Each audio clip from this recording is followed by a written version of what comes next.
गोंदिया जिल्ह्याच्या सालेकसा तालुक्यातील पानगाव कालव्याजवळ टाकलेल्या छाप्यात स्थानिक गुन्हे शाखेच्या पथकानं 13 जनावरांची सुटका केली आहे। सर्वच 13 जनावरे एका बोलेरो पिकअप वाहन कत्तलीसाठी नेण्यात येत होती।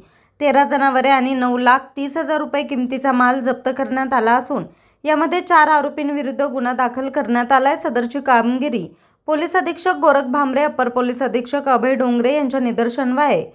स्थानिक गुन्हे शाखेचे पोलीस निरीक्षक पुरुषोत्तम अहेरकर यांच्या मार्गदर्शनात पोलीस हवालदार संजय चौहान, सुबोध बिसेन, दीक्षित कुमार दमाहे, पोलीस शिपाई राकेश इंदुरकर, छगन विठ्ठले, हंसराज भांडारकर यांनी केली।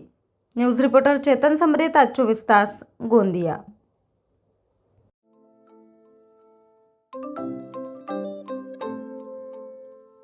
नवनवीन आणि ताज्या घडामोडींसाठी आज 24 तास सबस्क्राईब करा।